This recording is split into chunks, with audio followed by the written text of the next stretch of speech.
Hey, are you a robot? If you're anything like me, you are sick and tired of answering those captchas online where you're presented with a grid of images and you have to identify every one with a bicycle in or something. And sometimes it's easy, and sometimes it's like, well, that one has a handle, like a bit of a handlebar in. Does that count? And you click through, and then it gives you new images. And you go through and you go through, and you start to second guess yourself, and you start to wonder, maybe I am a robot, right? But what I want to talk about today is being a musical robot, what that means, how to spot it, and what you can do about it.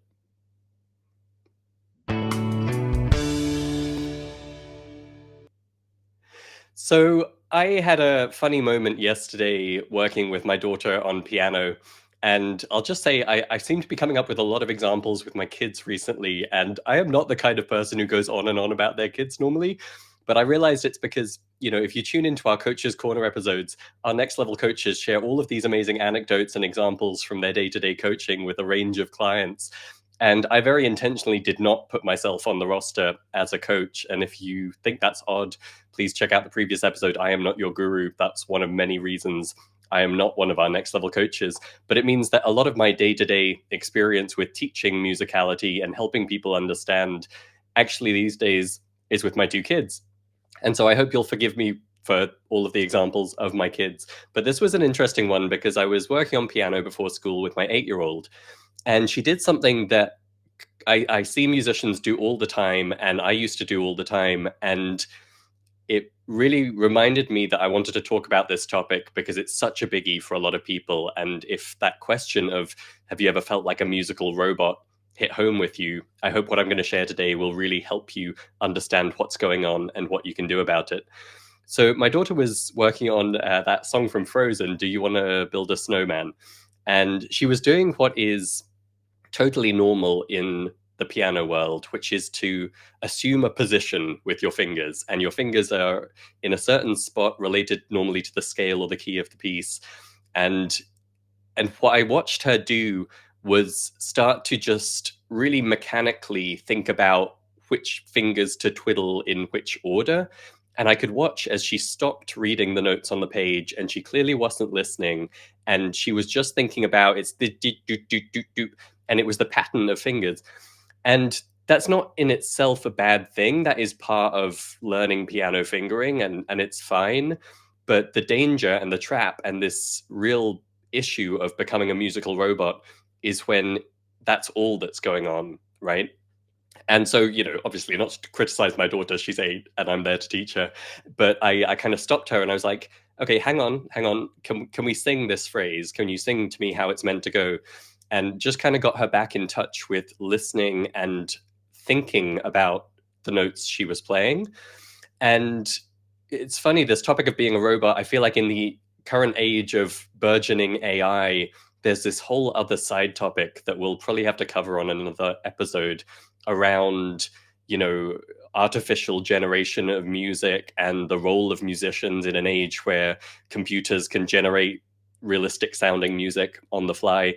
There's been a really interesting discussion going on in the members website about that topic and whether it's good or bad or how it affects the songwriting or composing you do and so on.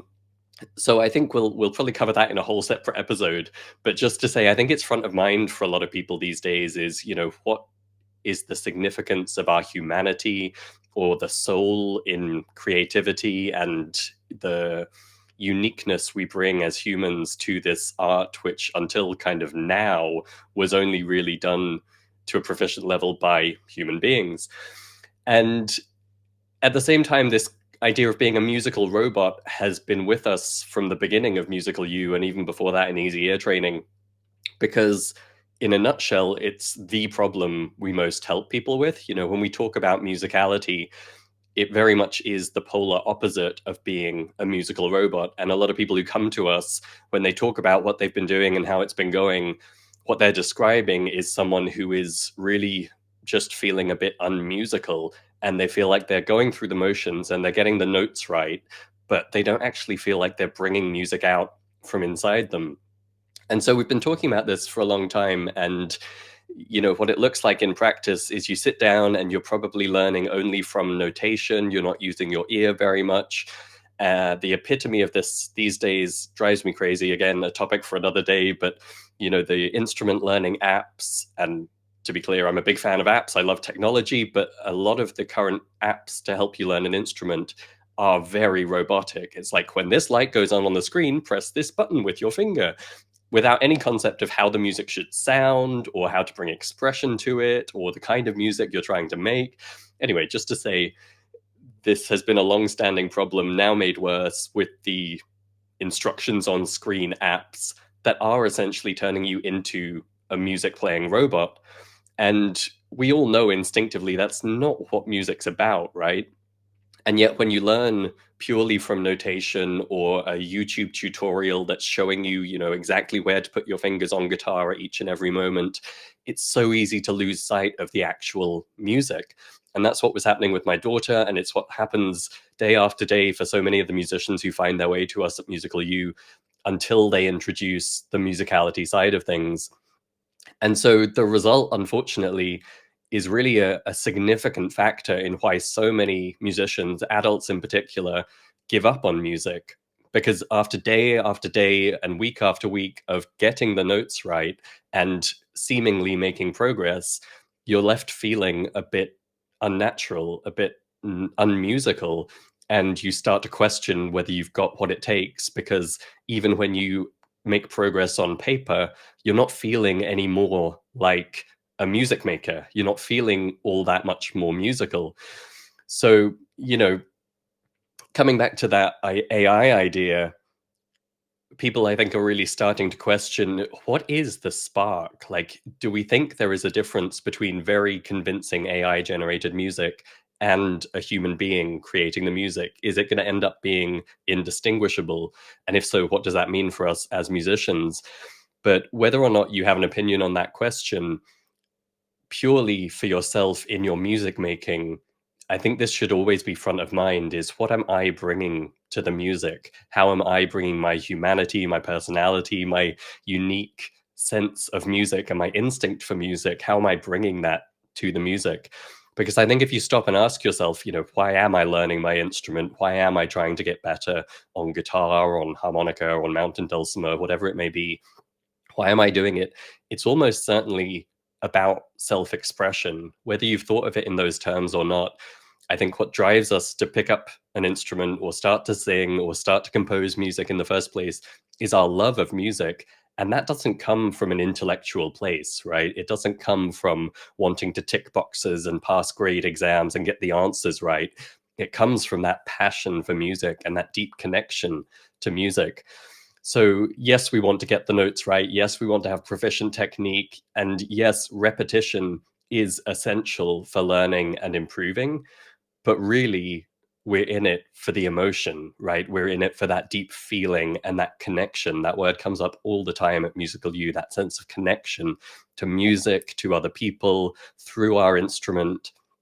And something we talk about quite a lot is blurring the line between practice and performing, because the really painful thing that a lot of musicians stumble into is they practice robotically, mechanically, they kind of improve in a sense, and then they go to perform and it feels really lifeless and it feels like they're just trying to pass a test.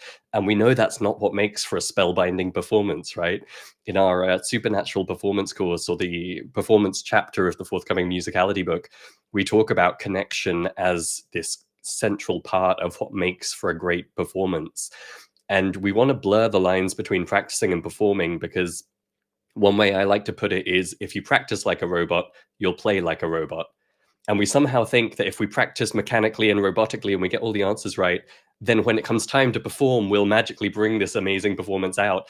But actually, if we've never practiced doing that, if we've never thought about expression in the practice room, if we haven't focused on that connection to music and the emotion of it and what we're bringing to it as a human, we're never going to play like that when it comes down to the wire.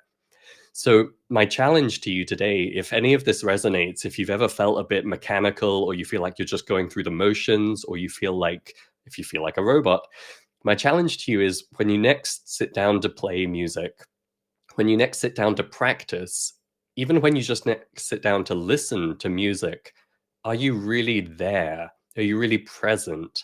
What are you feeling? What emotions are you connecting with? And how are you connecting with that music in a human way and bringing your own humanity to it? If you go back to a previous episode, we did an inside the book on expression and talked about some of the ways you can bring emotion to music, like in a very practical sense. What could you be doing in the practice room to learn to play more expressively? Or if you're a member of Musical U with access to the fountain, you'll find the expression and emotion course in there. And it really helps you understand in practical terms, what does it mean to play with expression?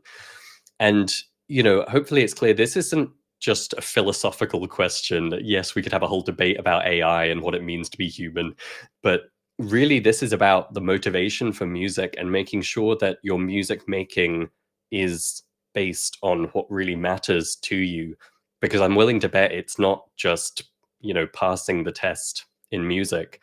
If you really focus on this emotional feeling side of it, and if you're really being present in your music making, not only will you feel much more fulfilled and expressive and satisfied and joyful in your music making.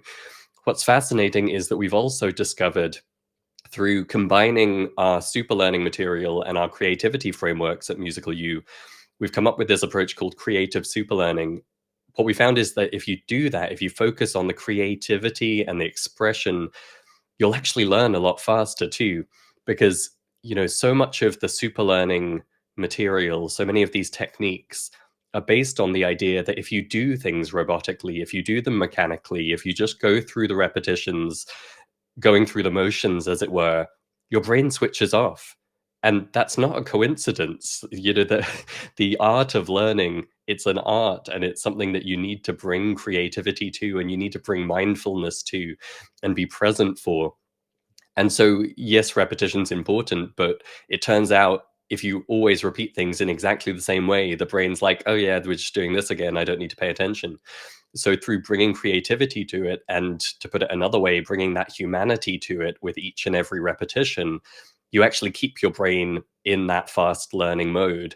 So it's not an either or choice. It's not I can, be very intellectual and mechanical about it and get the answers right and improve on my instrument, or I can be artsy fartsy and, philosophical and try and bring emotion to it. These two go hand in hand. And if you want to make the fastest progress and feel the most fulfillment, you really need to lean into this humanity, this expression, this playing with feeling. So that's my question for you today. Where are you currently being a robot in your musical life? Where are you just going through the motions? Where are you, you know, feeling virtuous for putting in the reps and being diligent about your habit of practice, but actually your brain's switched off? If you're in that spot right now in any particular area, chances are you're not making that much progress. Your motivation is starting to wane. You're starting to feel a bit fed up. You're starting to feel a bit unmusical. And if you identify that, what are you going to do about it? Hopefully, some of the ideas I've mentioned today give you some new inspiration. Really, it can be as simple as, okay, I know I need to practice this session. I know I need to put in the reps to help my fingers do what they're going to do. How can I make it interesting? How can I keep my attention really present? How can I make this fun and different to the way I did it yesterday? And when you start to ask those questions, when you start to challenge yourself to do it differently each time, to be creative, to be exploring rather than just repeating, that's when you're going to unlock the greatest satisfaction, the greatest fulfillment, the greatest expression, and the greatest progress. Hopefully that hit home with you. Let me know in the comments, or you can email hello@musicalitynow.com. I would love to hear both your thoughts on AI and creativity and humans and music, and B, where have you been a robot in your musical life, and what could you start doing about it that would help unlock this greater fulfillment, greater humanity, greater expressiveness, and greater progress for you? That's it for this one. I'll be back next time with a chapter by chapter breakdown of our new Musicality book. I'm really excited to share that with you. You can learn more now at musicalitybook.com. That's going to be our next Inside the Book episode coming up next. Cheers, and go make some music.